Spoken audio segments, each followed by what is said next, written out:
Assalamualaikum warahmatullahi wabarakatuh.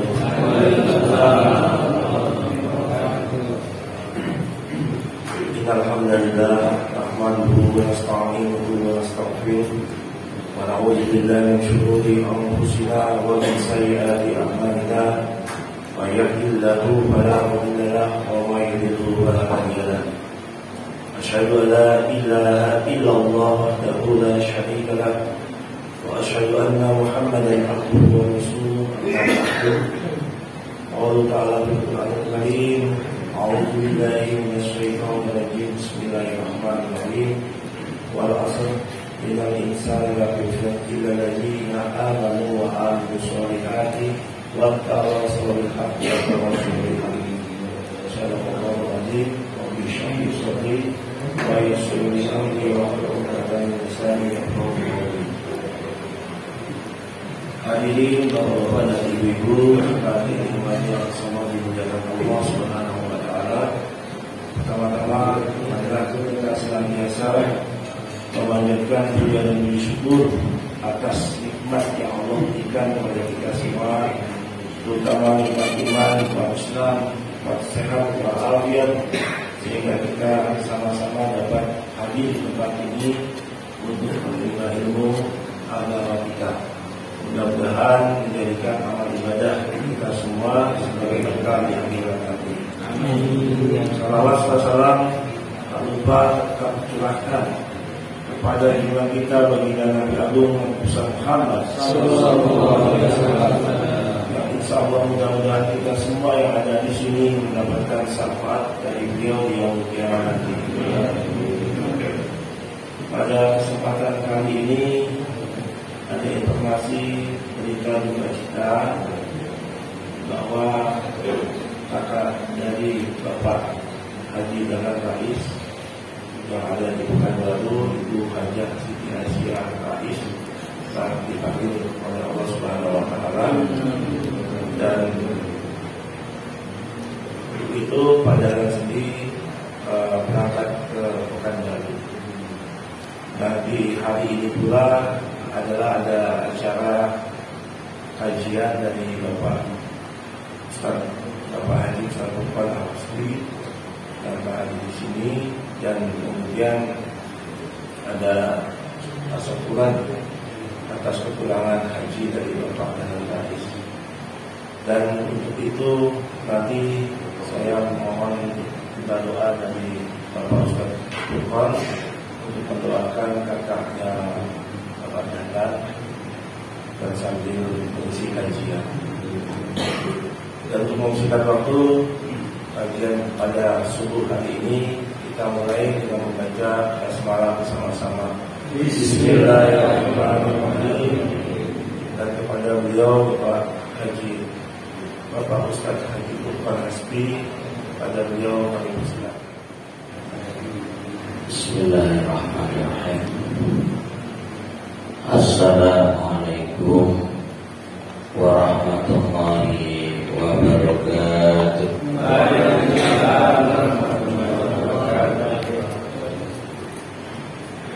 Innal hamdalillah nahmaduhu wa nasta'inuhu wa nastaghfiruh wa na'udzu billahi min shururi anfusina wa min sayyiati a'malina.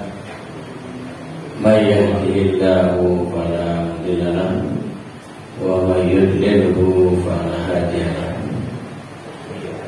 Asyhadu an la ilaha illallah wahdahu la syarika lahu wa asyhadu anna Muhammadan abduhu wa rasuluh la nabiyya ba'dahu. Amma ba'd. Apa kabar hari ini semuanya?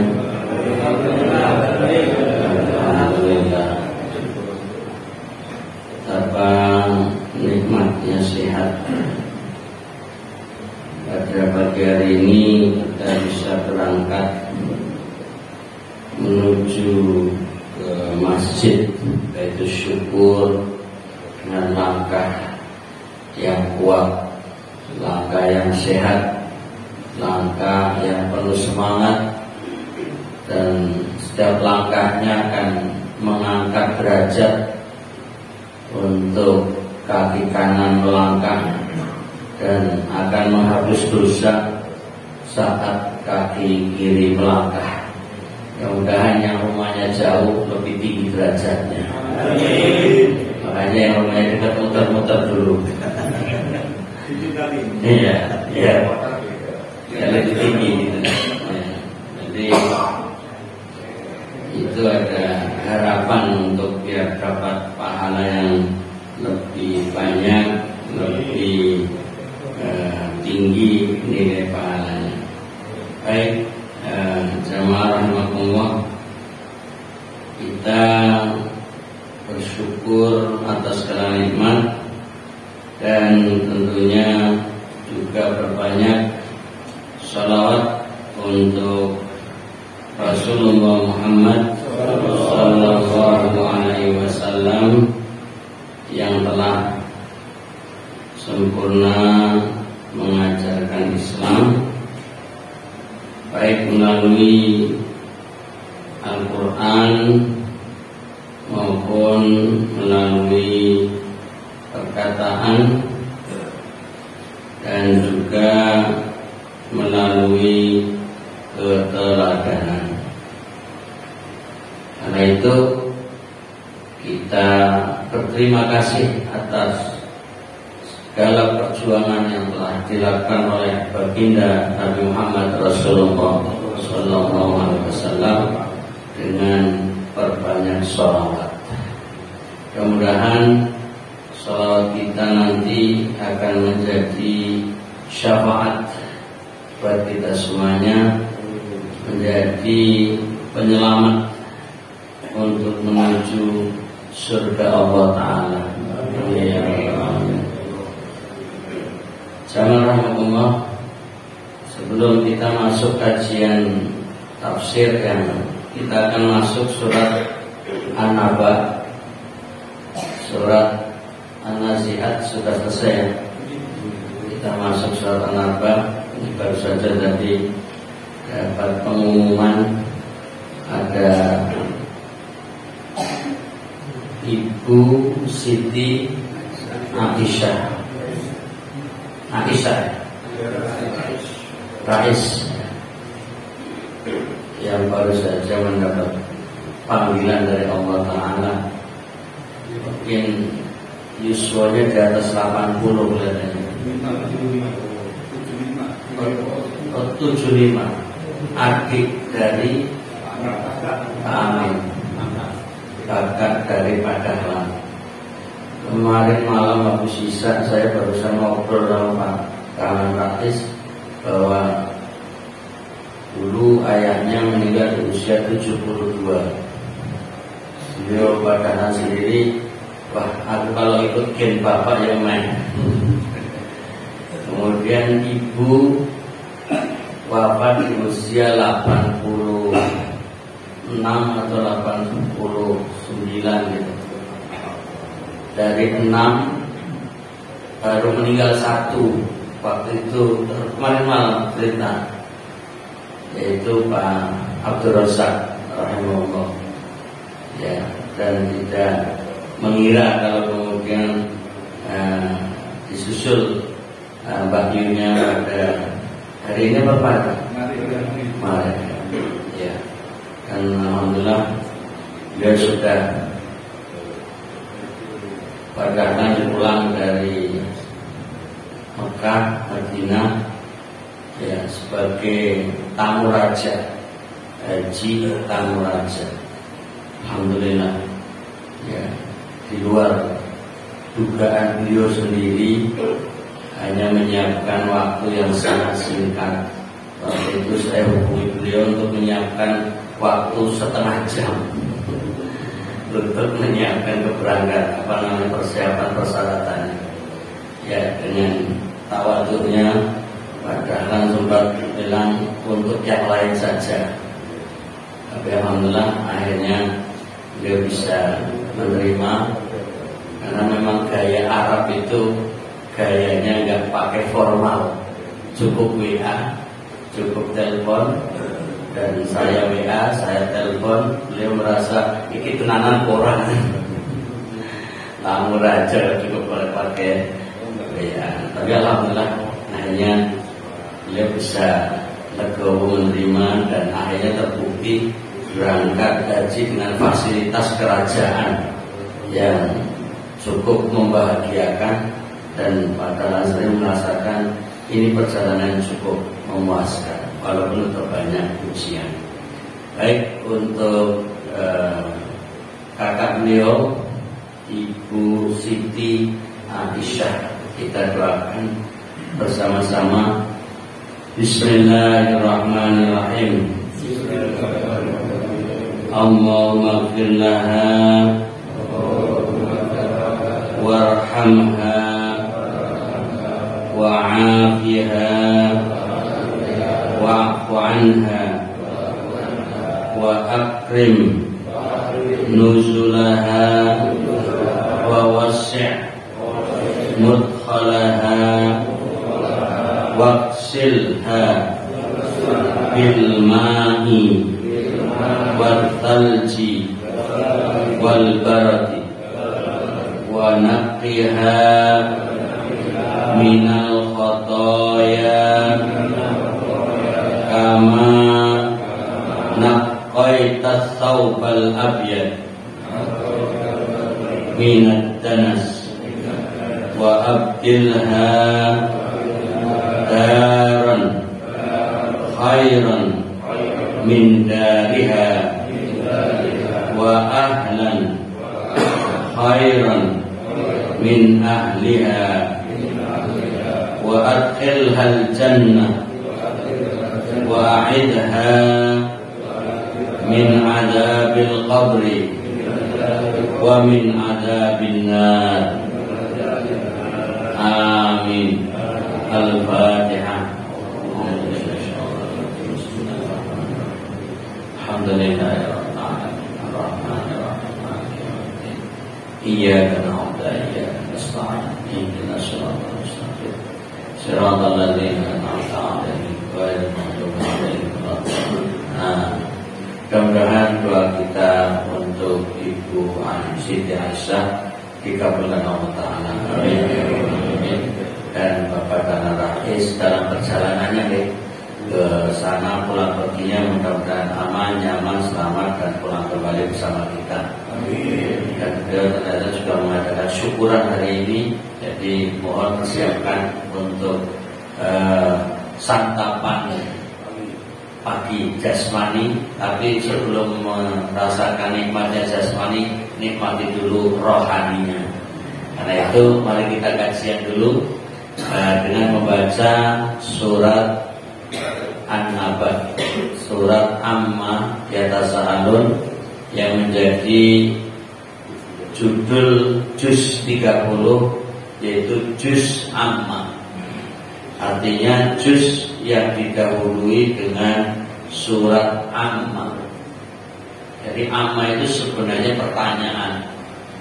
An tentang ma apa. Jadi kalau diterjemahkan sebenarnya lucu. Juz Amma itu artinya juz tentang apa. Tapi karena sudah dilafalkan tanpa mikir, ya nyaman-nyaman saja. Ini apa? Juz Amma. Padahal kalau diterjemahkan juz itu bagian, amma tentang apa, bagian tentang apa. Jadi nanya sebenarnya. Tapi ya sudah, itu untuk sebuah nama. Jadi juz 30 ini diawali dengan surat An-Naba. Ya, An-Naba itu artinya berita besar tentang Yaman, dan ini merupakan surat Makkiyah. Ya, surat Makkiyah yang sebenarnya turunnya ya generasi menjelang terakhir. Jadi surat yang ke-80 ini artinya surat An-Naba yang merupakan generasi kelompok pertama dalam Al-Quran yang ada istilahnya Makkiyah. Nah, kelompok kedua adalah Madaniyah. Nah, di antara isi-isi surat Makkiyah itu biasanya berbicara tentang keimanan, dan di antara keimanan bicara tentang hari akhirat, hari kiamat.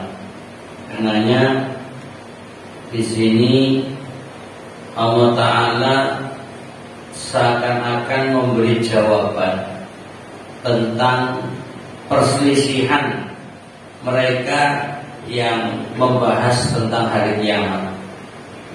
Ya, mari kita baca terlebih dahulu sebelum kita baca ayat demi ayat. A'udzu billahi minasy syaithanir rajim. A'udzu billahi minasy syaithanir rajim. Bismillahirrahmanirrahim. Bismillahirrahmanirrahim. Amma yatasaalun.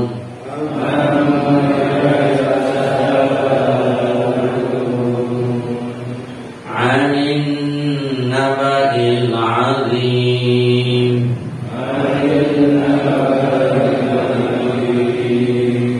Alladzi hum fihi mukhtalifun.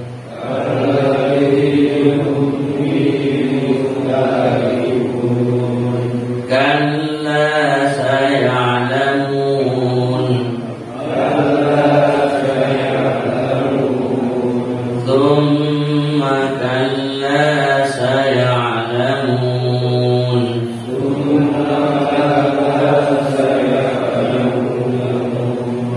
Alam naj'alil arda mihada.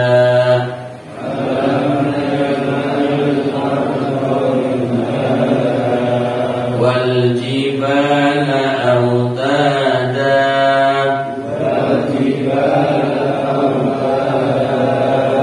Wa khalaqnakum azwaja.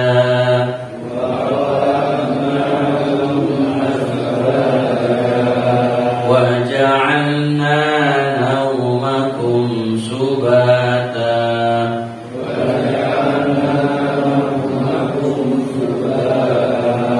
Wa ja'alna al-laila libasa.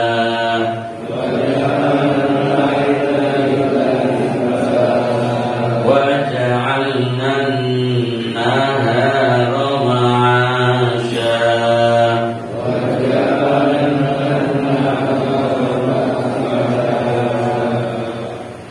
Sementara kita baca 11 ayat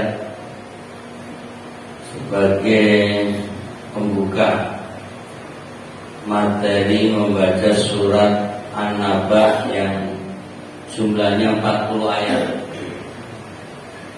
Surat An-Naba yang di dalam Al-Quran urutannya 78, tapi turunnya di urutannya ke 80 dari 85 surat Makkiyah.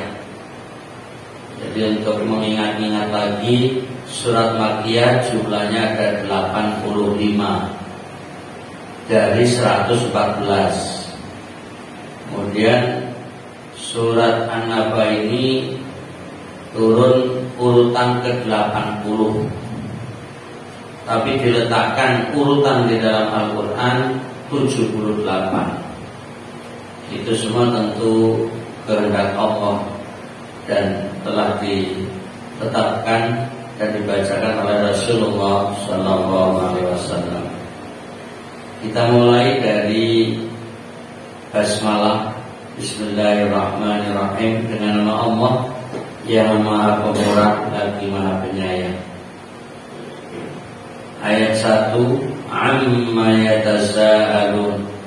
Tentang apakah mereka saling bertanya.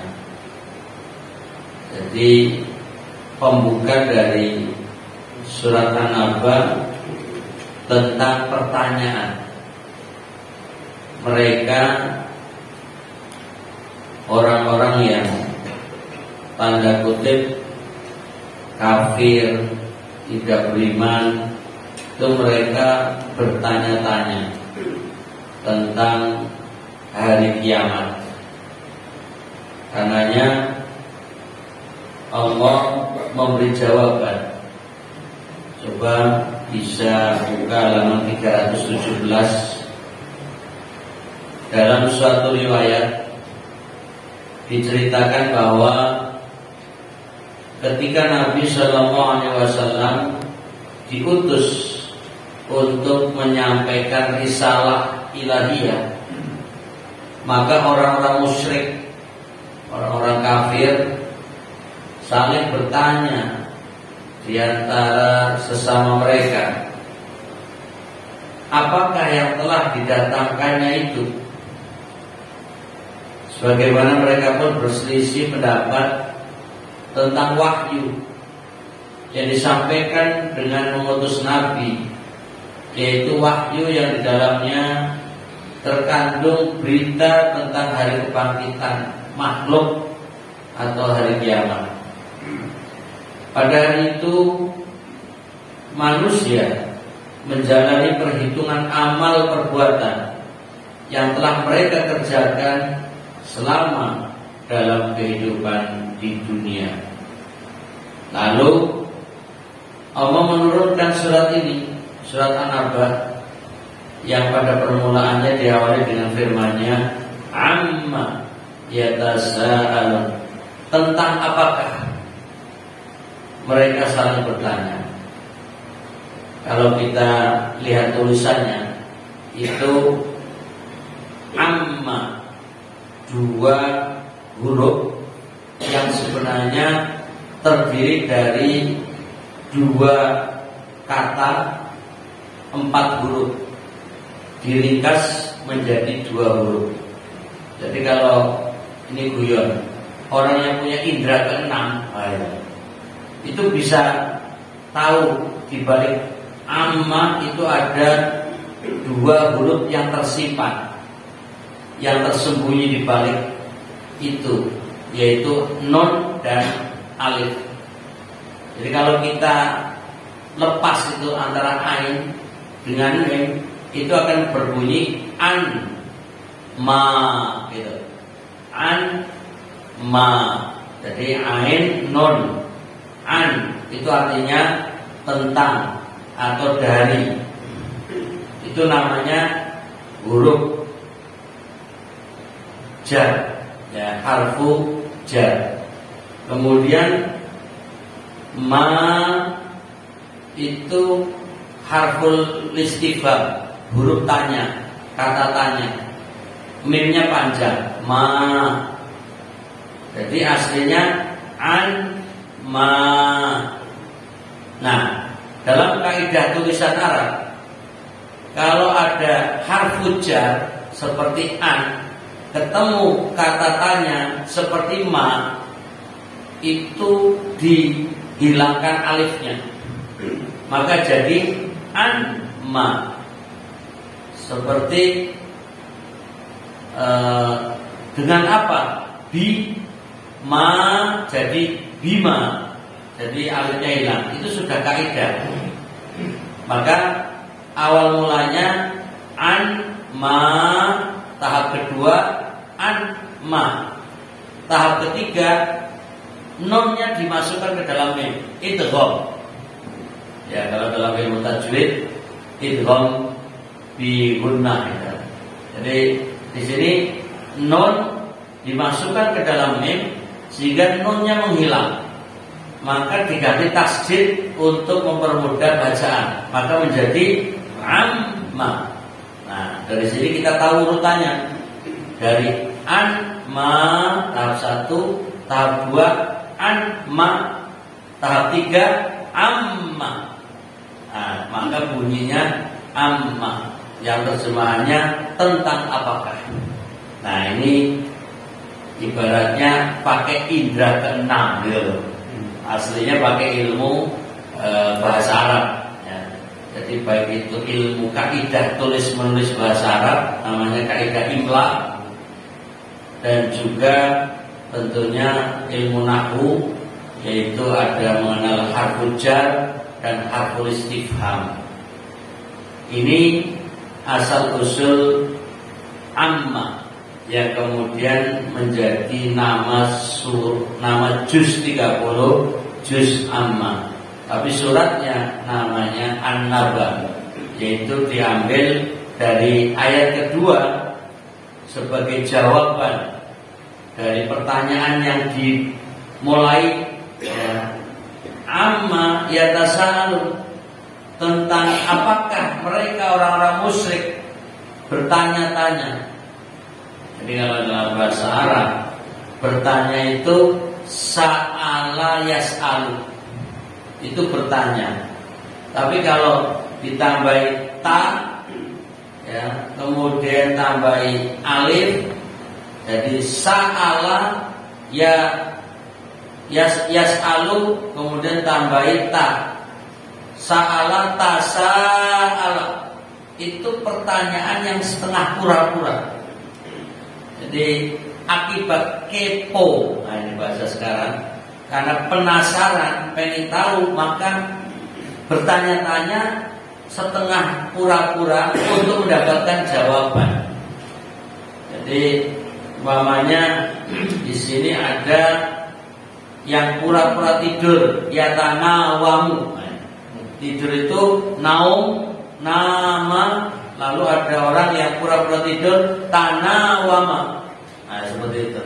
Yang kemudian nanti jadi ngantuk, bablasan gitu. Hati-hati itu, ngantuk menuju tidur, tidur itu saudaranya mati. Makanya yang ngantuk seperti menuju kepada kematian. Waspadalah. Nah di sini amma yatasa'alu, tentang apa mereka bertanya-tanya. Lalu pada ayat kedua sebagai jawaban, anin naba, tentang berita. Berita yang apa? Al-azim, yang besar. Nah berita yang besar itulah maksudnya yaumul qiyamah, hari kiamat. Kita baca dulu tentang masalah apakah yang dipertanyakan oleh orang-orang musyrik itu. Istifham atau kata tanya ini dikemukakan oleh Allah. Ini bahasa komunikasi yang Allah susun dalam Al-Quran dengan memulai pertanyaan. Jadi pembuka surat dengan bahasa pertanyaan. Dan ini bisa menjadi panduan buat kita biar mendapatkan perhatian. Ya contoh sekedar yang sederhana seperti saya tadi mulai, apa kabar hari ini para jamaah Bapak Ibu, itu adalah teori Quran sebenarnya. Meniru dari gaya Al-Quran. Memulai dengan pertanyaan itu agar dapat respon, dapat jawaban, dapat tanggapan. Sebagaimana surat An-Naba ini dengan pertanyaan. Jadi Allah sendiri yang membuat pertanyaan, tapi langsung Allah pula yang memberi jawaban. Kemudian di sini kata tanya yang, tetapi makna yang dimaksud bukanlah kata tanya yang hakiki. Karena sungguhnya kata tanya hakiki itu memberikan pengertian tentang ketidakmengertian si penanya tentang subjek yang dipertanyakannya. Jadi ini memperjelas bahwa Allah yang bertanya bukan karena Allah tidak tahu tentang hari kiamat, bahwa Allah yang menciptakan dan Allah yang mendatangkan kiamat, tapi sengaja dibuat untuk pembuka.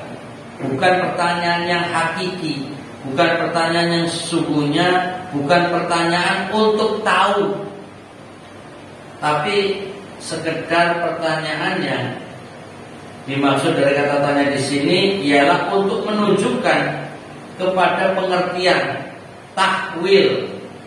Tahwil itu menggambarkan kengerian atau tafkhim, ya, menggambarkan kebesaran, dan juga takdim, menggambarkan kehebatan. Ini pendekatan namanya ilmu balaghah. Dalam bahasa Arab itu ada tahapan-tahapan, ada ilmu dasar dimulai dengan kosakata, mufrodat, yang seperti kita setiap surat itu ada mufrodat, ya. Itu sebenarnya baru tahap 1, cuma ini sudah masuk pada syarah mufrodat. Mufrodat itu kosakata yang kemudian nanti untuk mengenalnya pendekatannya ilmu sorof. Ilmu sorof itu sebagai dasar mengenal kosakata, asal usul kata dalam bahasa Arab. Lalu setelah tahu ilmu sorof, meningkat kepada ilmu nahwu. Ilmu nahwu untuk mengenal tata bahasanya.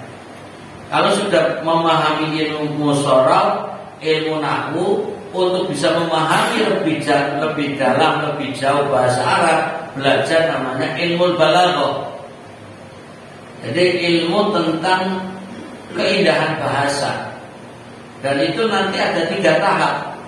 Ada ilmu ma'ani, ada ilmu bayan, ada ilmu badi'. Nah, itu semua bagi orang yang belajar bahasa Arab hendaknya mempelajarinya sehingga lebih menguasai bahasa Arab untuk memahami Al-Quran. Kalau belum sampai tahap seperti itu, untuk memahami Al-Quran kurang bisa menguasai, kurang bisa memahami.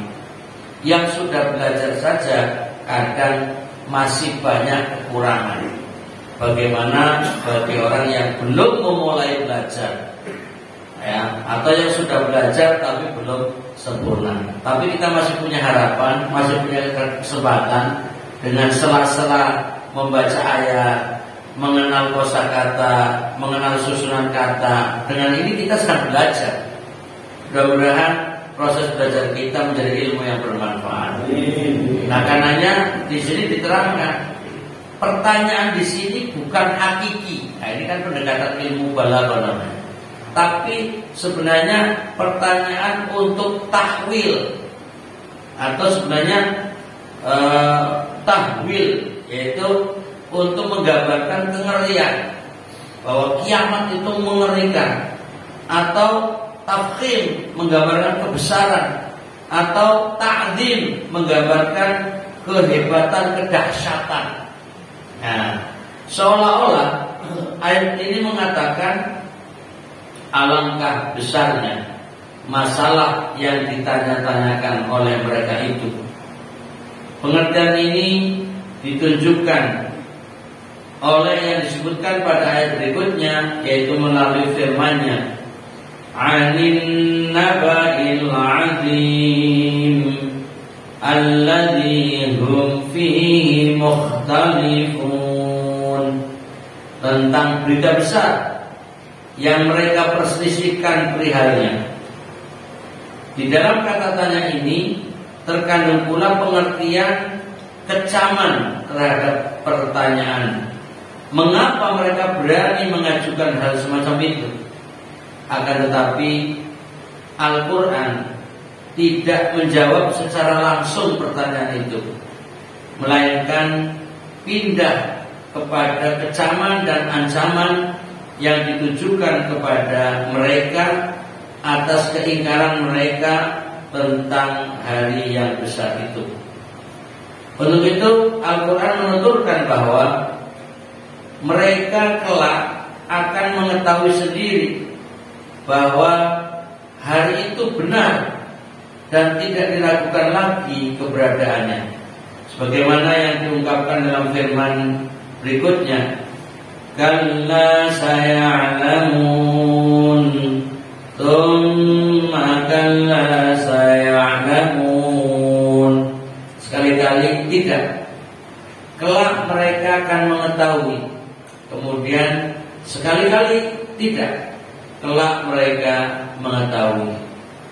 Jadi seringkali dalam bahasa Arab ada pengulangan kata untuk mempertegas, mengukuhkan, menguatkan. Namanya litaukid atau litakid. Jadi untuk menguatkan, untuk mempertegas, tapi juga punya makna. Kalau dalam ayat ini karena bicara tentang kiamat, mereka yang tidak percaya tentang kiamat, mereka yang tidak yakin tentang hari akhirat, apalagi menuduh cerita akhirat hanya khayalan atau hanya angan-angan atau bahkan dianggap sebagai ramalan. Wah, ini orang yang tidak beriman.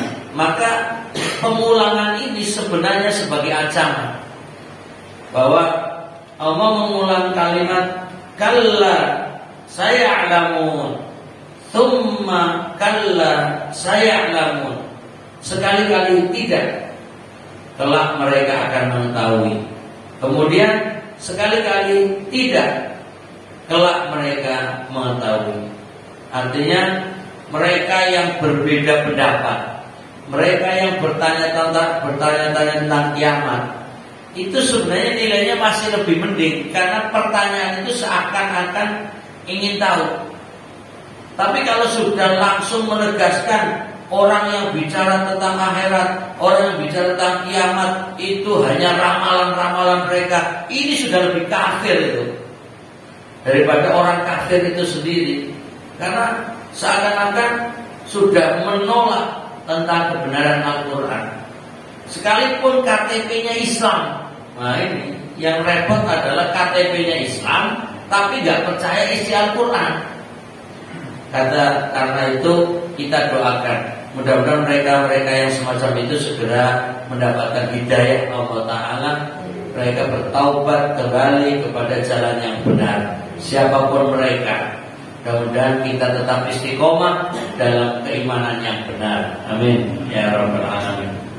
Kemudian pada penjelasan selanjutnya, Allah Subhanahu wa taala sengaja mengulang-ulang ancaman tersebut dengan maksud untuk mengukuhkan pengertian ancaman. Sebelum menjawab hal yang dipertanyakan, ayat-ayat Al-Quran membawa kita menengok ke dalam diri kita, kehidupan kita, dan apa-apa yang ada di sekitar kita pada alam semesta ini. Jadi bahasa Al-Quran yang Allah susun mau bicara tentang kiamat, ya, itu memulainya dengan tadabbur alam, untuk mengenal alam semesta, agar kita tahu asal usul apa yang Allah ciptakan dan Allah siapkan, dan ini fasilitas gratis dari Allah Ta'ala. Tapi semua itu nanti akan dihancurkan. Nah, dimulai dengan bumi. Alam naj'alil arda mihada. Bukankah kami telah menjadikan bumi itu sebagai hamparan? Jadi seakan-akan Allah ingin mempertegas bahwa kalian hidup itu sudah kami fasilitasi gratis, tempat tinggal gratis berupa bumi yang sudah kami hamparkan. Silakan kalian manfaatkan, silakan kalian gunakan, bisa untuk menjadi tempat tinggal.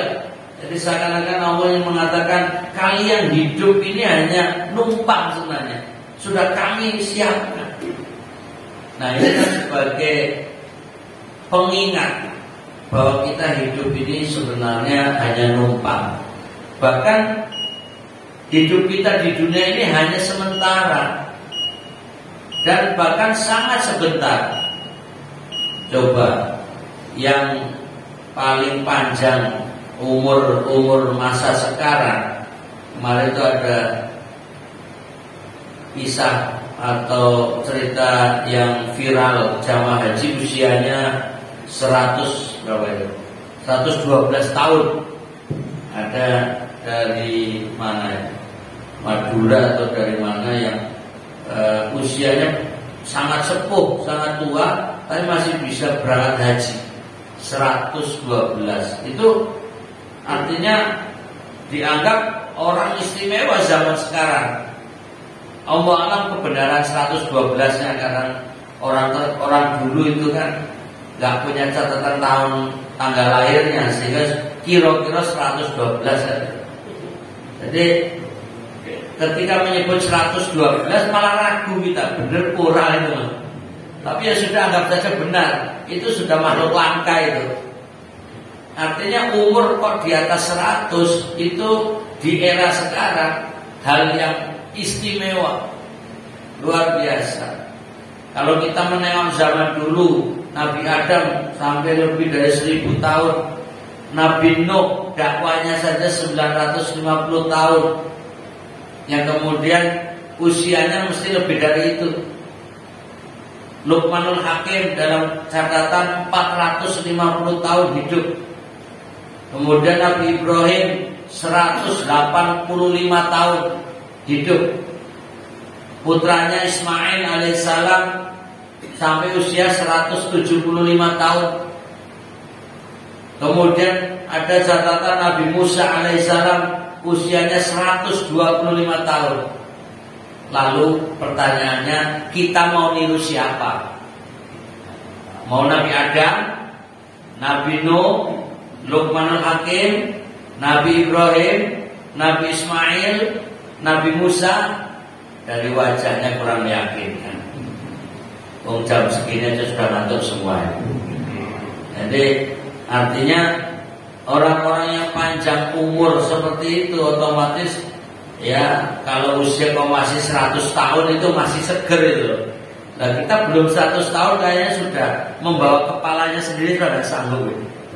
Berat rasanya. Ya kayaknya perlu sarapan. Ya, jadi kalau sarapan kelihatannya ngantuknya hilang. Ya, baik. Paling tidak kita mengingat umur kita paling mendekati niru Nabi Muhammad Sallallahu Alaihi Wasallam. Kita masih hafal dan mengulang-ulang usia beliau berdasarkan catatan bulan Komariah. Ya, itu tahun Komariah 63 tahun. Tapi kalau menghitungnya pakai tahun Syamsiah, Januari, Februari, Maret sampai Desember, itu Nabi usianya 61 tahun lebih 4 bulan. Artinya kita nggak jauh-jauh dari Nabi Muhammad Sallallahu Alaihi Wasallam.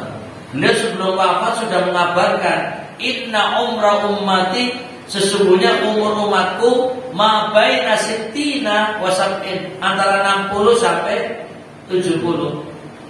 Monggo Bapak Ibu hitung-hitung umur sendiri. Itu tadi Ibu Siti Aisyah rahimahullah 75 tahun. Itu untuk zaman sekarang sudah cukup panjang. Ya. Nah, apakah kita sampai 75 atau bahkan lebih? Ya, mudah-mudahan.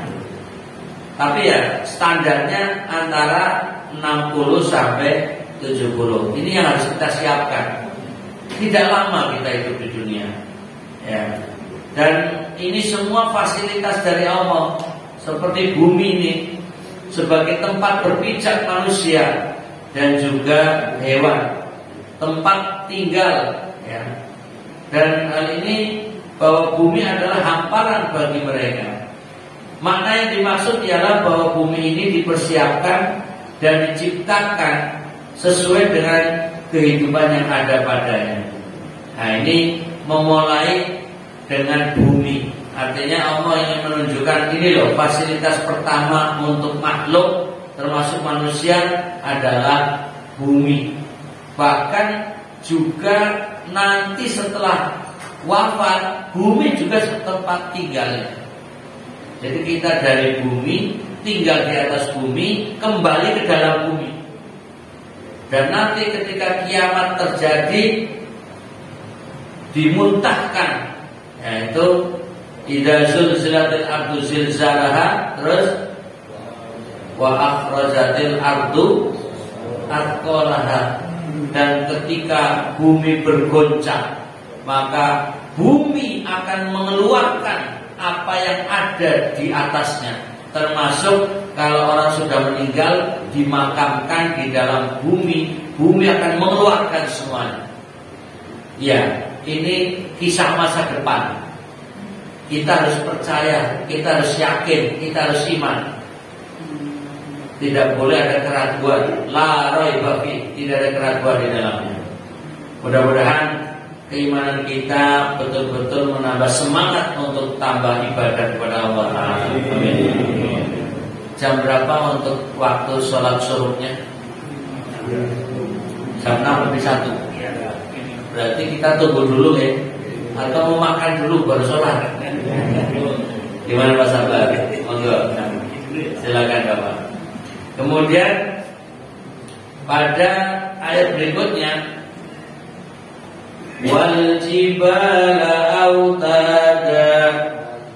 Selanjutnya penurunan Al-Quran tidak menggambarkan gunung-gunung sebagai pasaknya dan gunung-gunung sebagai pasak. Ungkapan ini merupakan kiasan yang mendetail, yang kebenarannya diakui oleh ilmu geologi. Mengenai penjelasannya secara rinci akan kami terangkan dalam bab tafsir ilmiah. Nah, itu nanti berkaitan dengan gunung-gunung itu bisa kita baca di halaman 328. Wah, ini kalau sudah baca 328 artinya kitab ini khatam ini. Kita nunggu siapa yang bisa menyiapkan kambing untuk khataman. Wah, ini bisa sebagai bentuk syukuran kalau membaca tafsir juz amma tuntas khatam. Ya, mudah-mudahan ada yang bisa syukuran. Nah, insya Allah diberi kemudahan, rezeki yang barokah. Amin. Ya. Kalau hari ini kan syukuran kepulangan Bapak Haji Dahlan Rais pulang haji. Nah, nanti pada waktunya syukuran khataman. Amin. Amin. Sehat selalu insya Allah. Makanya jangan dibaca dulu biar gak khatam dulu ini. Kita baca ayat yang penjelasan umum dulu. Kemudian pada berikutnya ayat 8, wa khalaqnakum azwaja, dan kami jadikan kalian berpasang-pasangan, yakni terdiri dari jenis laki-laki dan jenis perempuan, agar dengan adanya kedua jenis itu kalian dapat mengembangbiakan keturunan dan memelihara kelestarian jenis manusia serta meramaikan semesta alam ini. Hal ini merupakan bukti-bukti yang menunjukkan adanya kekuasaan Tuhan yang mengatur kesemuanya dengan bijaksana.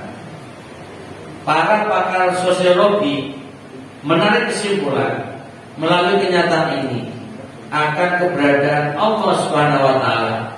Mereka mengatakan sesungguhnya kehidupan memaksa makhluk untuk berkembang biak agar kelestarian jenisnya dapat dipertahankan.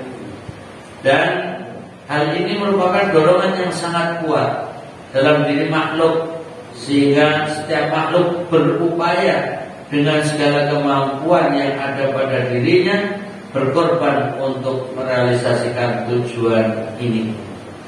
Jadi bukan hanya manusia yang berpasang-pasangan, hampir semua hewan itu berpasang-pasangan dan mereka kemudian berkembang biak, dari semut, burung, ya, hewan-hewan yang ada di sekitar kita, kucing, ya, ayam, ya, dan lain sebagainya. Bahkan hewan-hewan yang liar, mereka akan berkembang biak dengan adanya jantan dan betina. Itu semuanya Allah yang mengatur, semua Allah yang menyiapkan.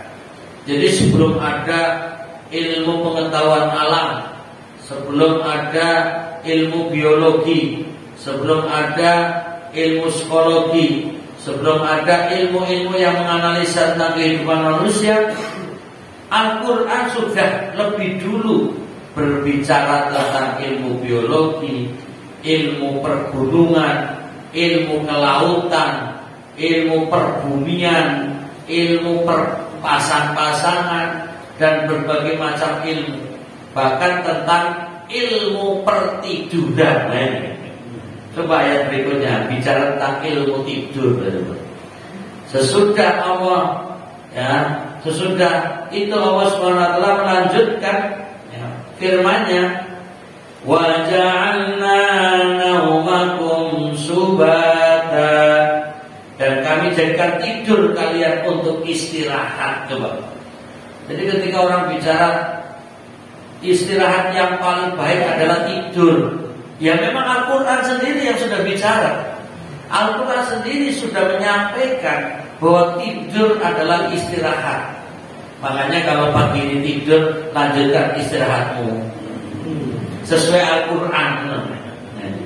Jadi wa ja'alna naumakum subatan, bahwa subata artinya istirahat dan bersantai. Tidur merupakan tanda-tanda yang menunjukkan kepada kekuasaan yang Maha Pencipta. Hal ini secara rinci akan dijelaskan pada bertafsir ilmiah. Saya kira cukup karena sudah sampai pada bab tidur. Biar tidak kebablasan tidurnya. Sekian dan terima kasih. Dan biar bangun dari tidurnya perlu santapan jasmani berupa sarapan yang merupakan syukuran dari Bapak Haji Dahlan Rais. Mudah-mudahan syukuran beliau menjadi rezeki yang barokah, menjadi hal yang baik baginya dan keluarganya. Amin ya rabbal alamin. Dan kita pun mendapatkan rezeki yang halalan, thayyiban, mubarakan fi. Demikian, sampai jumpa lagi pada pertemuan-pertemuan yang akan datang. Sehat selalu. Mana semangatmu? Tanda siap sarapan. Mari kita sholat terlebih dahulu. Mungkin untuk sholat suruhnya 1 menit lagi untuk persiapan. Kita akhiri. Subhanakallahumma wa bihamdika asyhadu an la ilaha illa anta astaghfiruka wa atubu ilaik. Wa billahi taufiq wal hidayah. Assalamualaikum warahmatullahi wabarakatuh.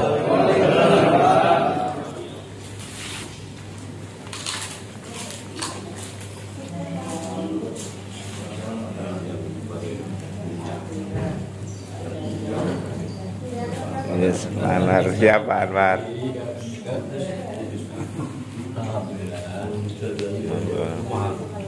Kalau cc 160. Satu cc 160. Khusus itu jualnya di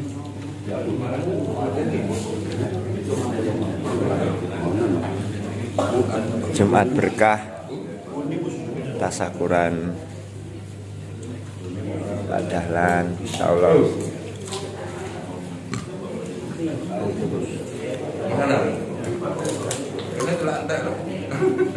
Sudah, Pak. Ini selantai dari kita. Lantai.